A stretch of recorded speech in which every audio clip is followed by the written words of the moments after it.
Hi, family.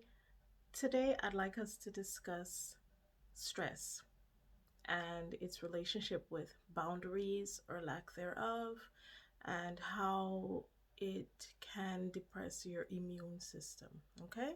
So, the first thing to know is that stress does not have a specific scale on which it could be measured. It varies from person to person depending on your capacity to hold space for situations or lack thereof that can cause stress. Another word for stress, is overwhelm. It can be anxiety, fear. All of those things can be either partly or fully responsible for stress. Now, depending on your capacity to deal with the situations in life, that will determine whether or not you end up in a stressed out state or not.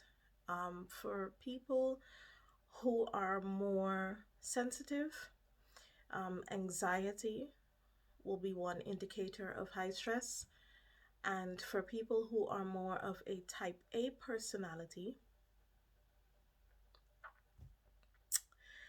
overwhelm overwhelm is an indicator of stress, right?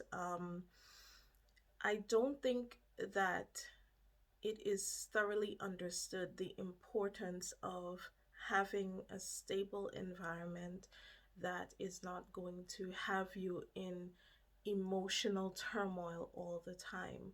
And I find that my clients that are more chaotic and that don't know how to balance their energies tend to end up in really, really stressful situations. Whereas my clients that are more even keeled and balanced, they tend to have a more calm environment so that they can then have that external support of certainty versus the uh, up and down effects of variety, right? So, for all my people who love variety, I understand. I'm a reformed variety addict now. When you have too much variety in your life, however, it can cause a lot of turmoil and it can cause a lot of problems, and it can cause you to then begin to manifest illnesses and diseases and hormonal imbalance, so on and so forth, because of the lack of certainty, which is then considered safety for your neurological system, your nervous system, so on and so forth, right? Now, a lot of times when I find people that have very high stress levels, including my former self, it was because there was a severe lack of boundaries there.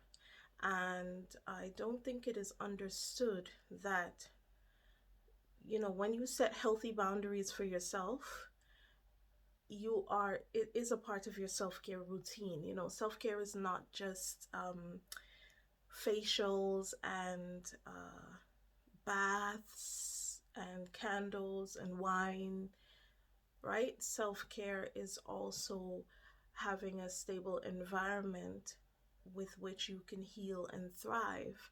And if every single day is something different, a lot of times that will then manifest in anxiety, being overwhelmed, and eventually stressed out. When you set boundaries for yourself, it will not be popular for those that are used to taking advantage of you having no boundaries. However, people adjust or they disappear. It's really, really simple. And, one of the main complaints that I get, and something that I've experienced myself, is that sometimes we entrust other people to look after us in an adult state. Sometimes we will, for example, we will say to someone, stop um doing X, Y, and Z because you're stressing me out. And when we say that, we thoroughly expect that because they now understand that they're stressing you out, they're not going to stress you out anymore because they realize the depth of the pain that is causing you. And most times, dare I say, all the time, it doesn't work out that way because a lot of times people are using you as their stress relief. So when they call you or they come to see you and they might mistreat you, they might say things that they know upset you on purpose so that they can destabilize you because they're using you as the method by which they balance themselves out. So for some people, they are able to release stress by stressing other people out.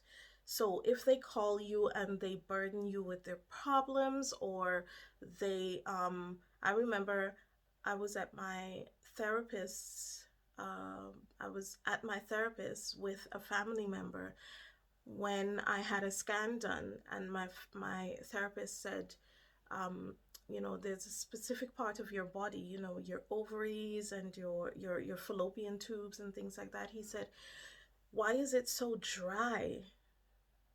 He said, "You are under an inordinate amount of stress, and it is zapping, your feminine creative center, which is your womb." And the person that I went to see him with was actually the person that for months I'd been saying to them, "You are completely stressing me out and you need to stop." And it was interesting because in that moment in front of my therapist, when he said, "You need to stop because you are damaging yourself, all of the stress that you're under, it is literally sucking you from within, it's drying you out." And the person that I had deemed a source of a lot of stress at that time, they were just smiling.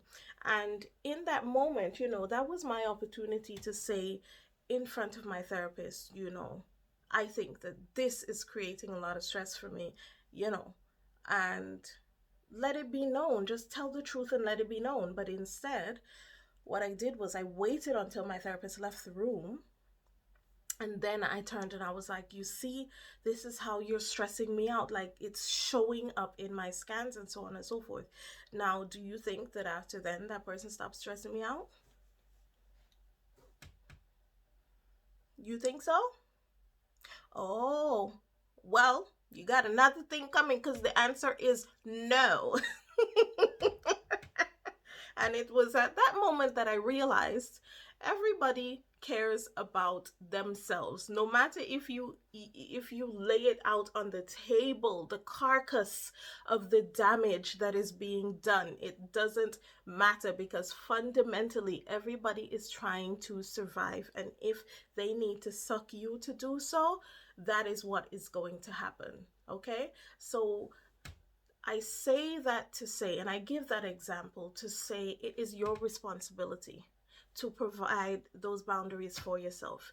You cannot outsource your self care, and you cannot outsource your survival instinct to be intact. You can't tell somebody else, like, "You're supposed to do X, Y, and Z for me." No, I set the boundary. If the boundary is being, you know, what's the word, violated, you state that. A lot of times, we get in trouble with boundaries because when the boundary gets violated, we don't state that. And we don't even know how to communicate without blowing up or being extremely disrespectful. We don't know how to communicate that a boundary is being violated, right?